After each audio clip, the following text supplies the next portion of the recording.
hit return. Notice how it already looks a little bit like the spot in the center, the line, is further away than that edge.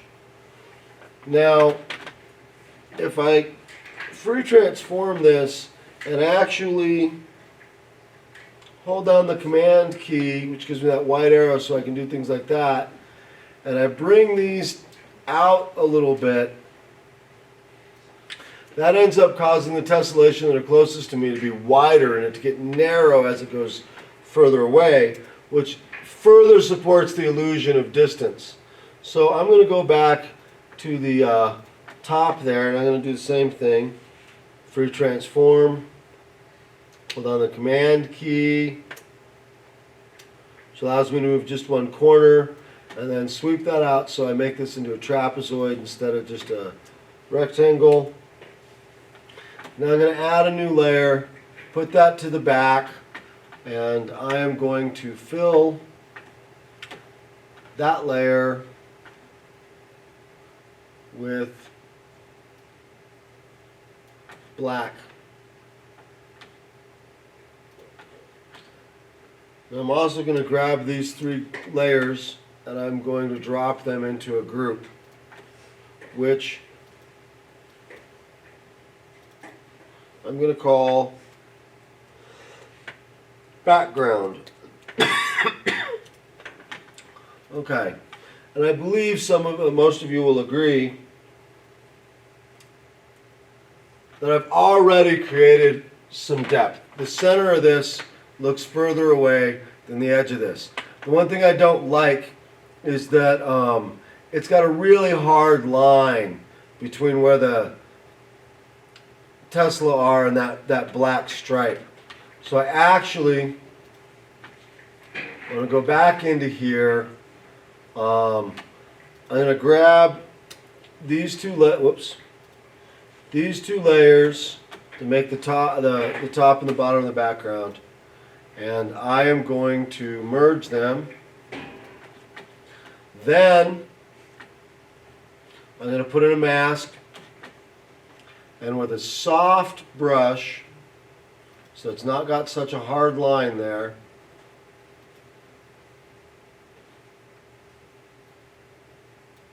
I am going to paint a black line right down that row,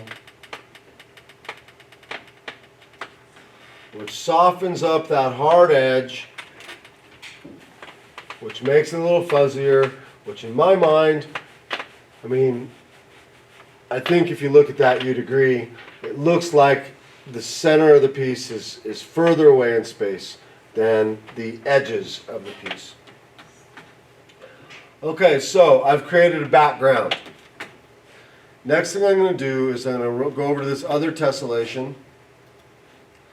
I need to select, I'm going to hold down the shift key while I make my my selection. I'm using a rectangular marquee tool. Hold down the shift key. Give myself a nice square.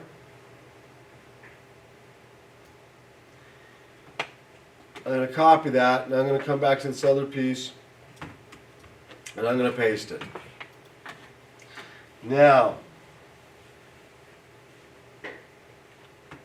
I'm going to free transform this piece. Actually, I'm going to paste it 3 times. If you look at my layers, you can tell that I pasted it 3 times. And actually, I didn't want to paste this into that background group, so I'm going to move these out of there, and I'm going to close my background folder. I'm going to go to this top one here. I'm going to hit free transform, holding the command key again, which allows me to alter it. I'm going to move 2 of these horizontal pieces, so I've still got the same width, and I really want all my lines to continue to be parallel, but I'm going to move them so this becomes more trapezoidal than square. So I've got that. Now I'm going to take my second layer here,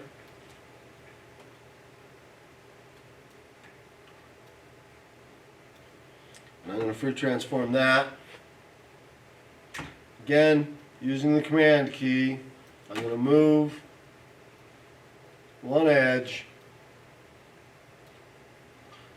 Again, working to keep my lines parallel.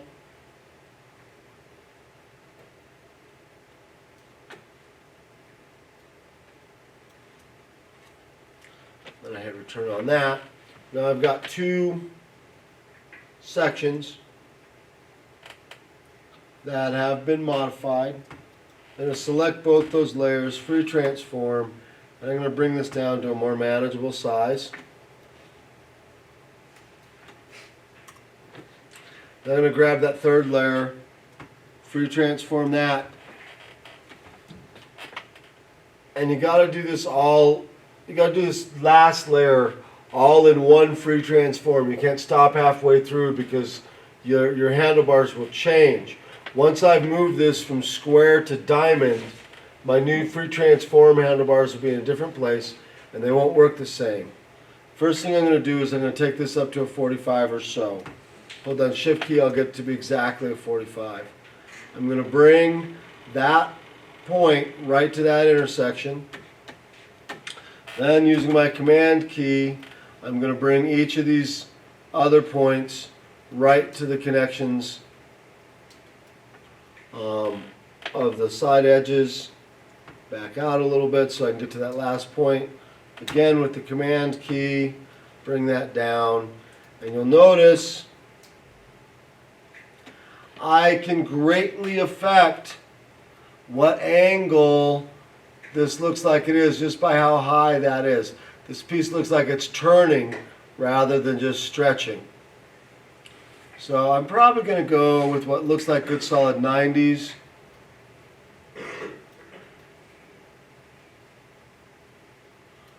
This is one of those times where you really need to make sure that you have no snaps on, because they're going to force edges or corners to look like this, and that's wrong. I also want my top of my box to be above the other parts. So again, I'm going to set up my free transform. Now notice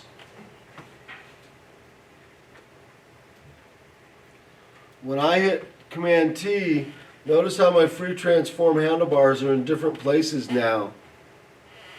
I may not be able to fix it because I can't command and grab right on a corner. Luckily, this particular type of error that I'm trying to address doesn't require that kind of precision. Now, the one thing that looks wrong, I don't like this front edge very much. However, everything is getting lighter by this top corner except for that top sheet. That top sheet looks almost upside down.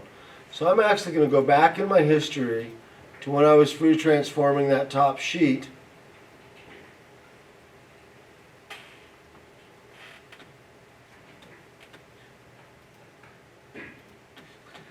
And so when I rotated it, it looks like I rotated it the wrong way.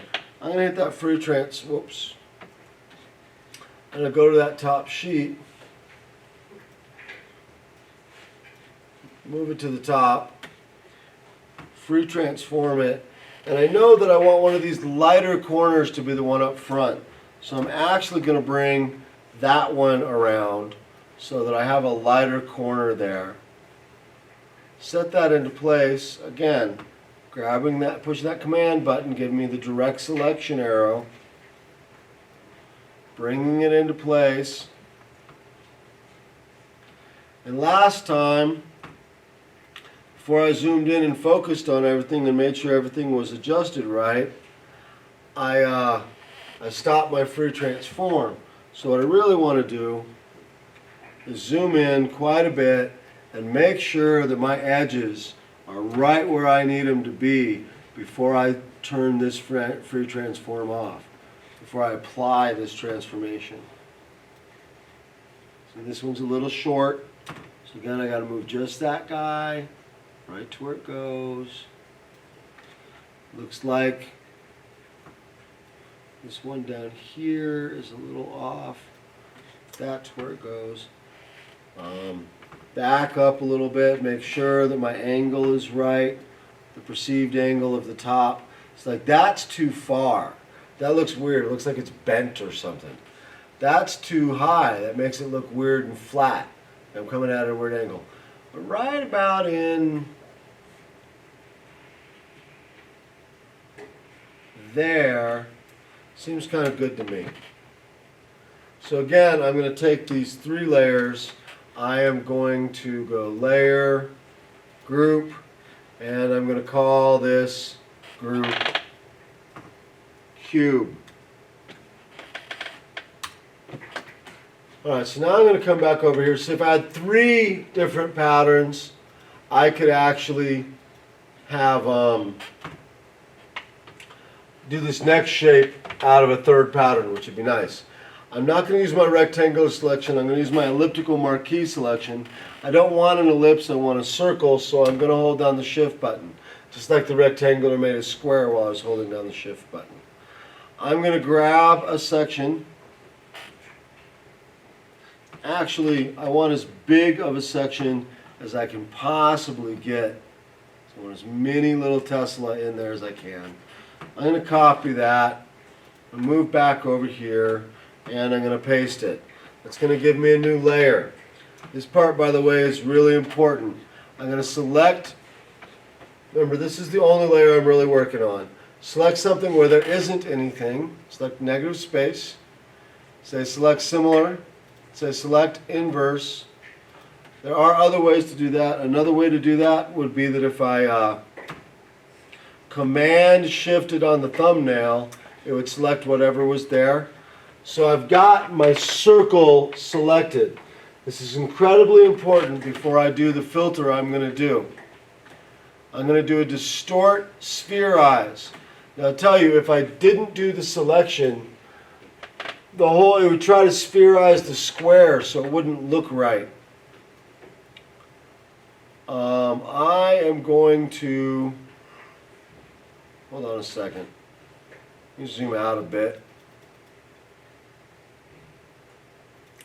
So I've got this going 100%. I mean, I could also go negative 100%.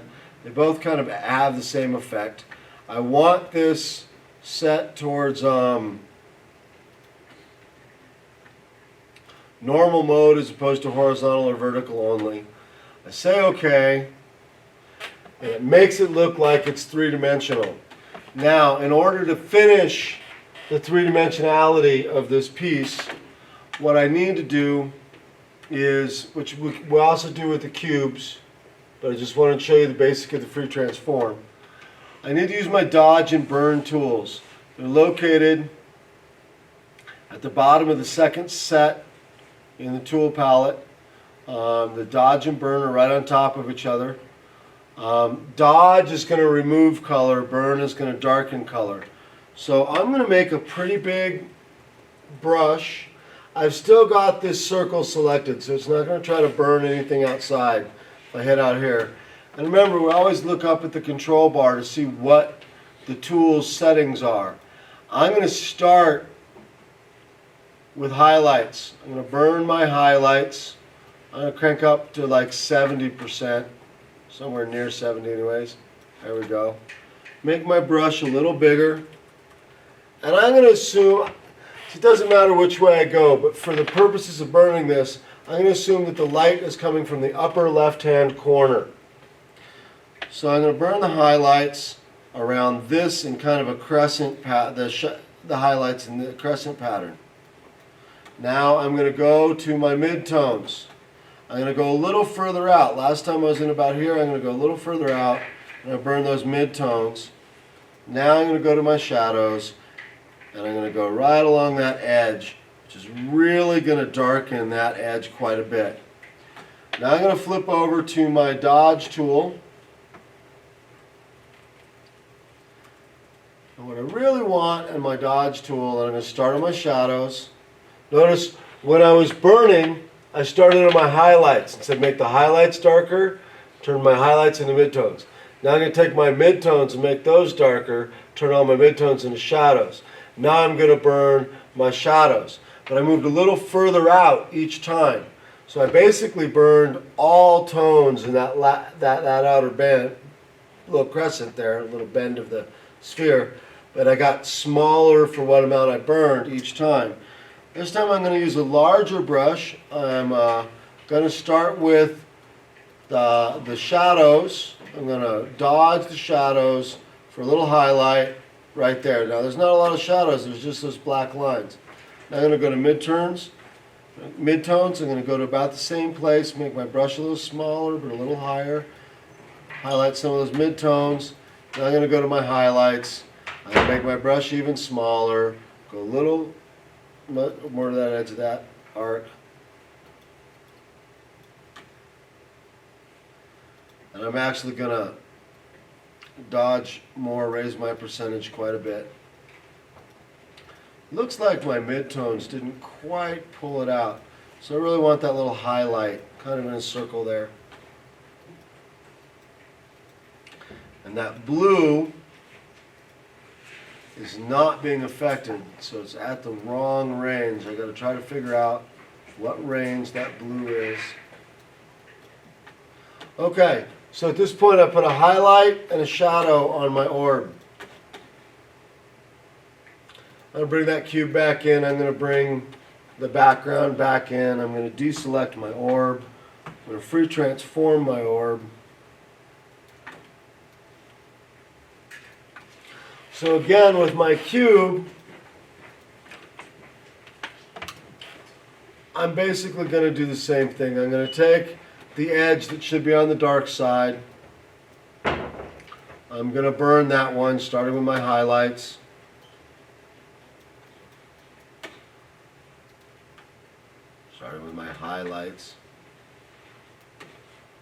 Then going to my midtones. Then going to my shadows. Now to figure out which edge would the light be catching, which is going to be that top edge. I'm going to go to the layer that the top edge is on. Grab my dodge tool. Start with those shadows. Dodge those shadows out. Then I'm going to go to my midtones, dodge some of those midtones out, go to my highlights, dodge those a little bit. And you know, maybe that's coming from slightly the wrong place. So if I grab all three layers again, hit my free transform, I could maybe, whoops, wrong one, I could maybe tilt this a little bit. So it would really be coming from the right place to get the light. Now I'm going to copy and paste that. Whoops. I take those three layers.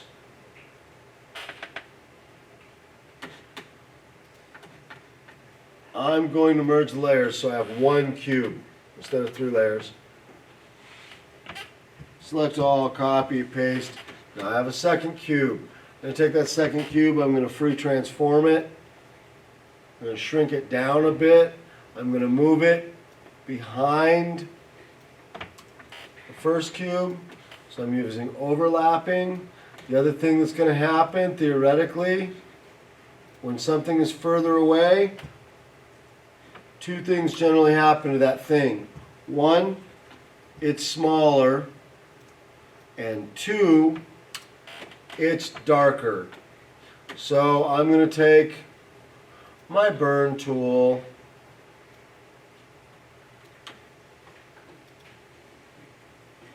actually there's another way to do this. I can just take that layer itself, add an adjustment layer, brightness, contrast, drop. See, that isn't going to work because it's going to affect the background. So I've got to undo that. That is not going to work. So again, I'm going to go back to the old school way. And I'm going to grab that one. I'm going to grab my burn tool. I'm going to start with my highlights. I'm going to burn the whole thing equally. Go to my midtones. Burn that whole thing equally. Go to my shadows. And notice, even though I've darkened the whole thing, I have kept the relative ratio of light between that top surface, the right-hand surface, and the left-hand surface. So I've still got my light source. So theoretically, on a very basic level, using those tools, I have shown depth. I've got a background that fades away. I've got overlapping cubes that get darker and smaller. I've got a sphere.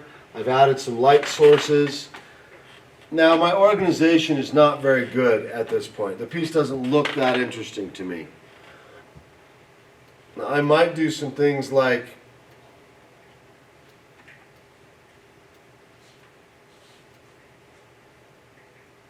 I lost my center point. I didn't mean to do that. Might do some things like use a partially cut off form there, make it a little more interesting. Maybe I want to take my little cube and move it off to the side that way. My big cube, maybe my big cube isn't big enough. Maybe I want it to be bigger. Cut off that form a little bit.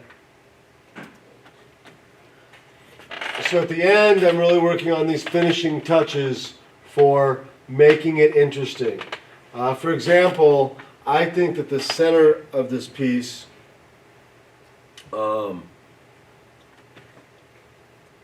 adds a nice dynamic.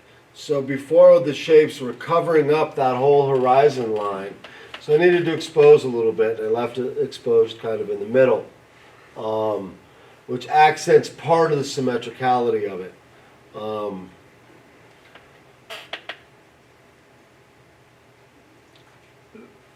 Doing just what I've done in this demonstration would theoretically get you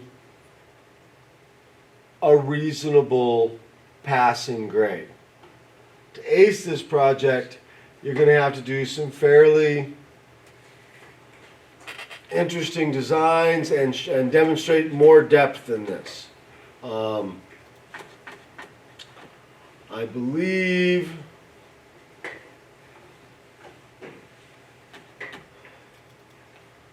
I thought I made a folder.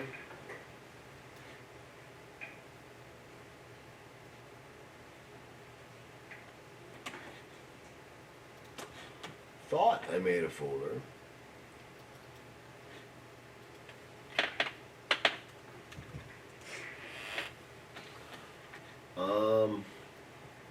Okay.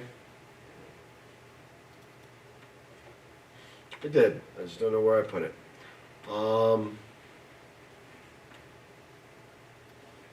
Here's some examples. The resolution is not quite as high as I'd like it to be, of some previous students' work that did pretty well. This piece, I mean, I believe that if you look at the smallest sphere and the largest sphere, you see some pretty amazing depth in it. And they did a spiral instead of a horizontal disappearing line there. This next piece, the fact that she was creating some of like this shape on the right hand side, which is a wholly new shape. I mean, just the kind of squares, the cubes, are kind of interesting. But also notice that the corner of the room that they're in is also formed out of sheets of tessellation and have that fading perspective. The shadowing on the background is really reminiscent of a corner of depth to me. Now this person, their spheres are pretty basic, but they started playing with some of the 3D effects. Their background, so this actually was not A-level work. Those last two were A-level work. This one, again, they started playing with some effects and got some interesting things, but that background is actually a filter, not tessellation. So that ran into some problems for them. They kept their Tesla cells intact enough on this piece that it did pretty well. I think they got a B. Whereas on this one, it's all tessellations that they built.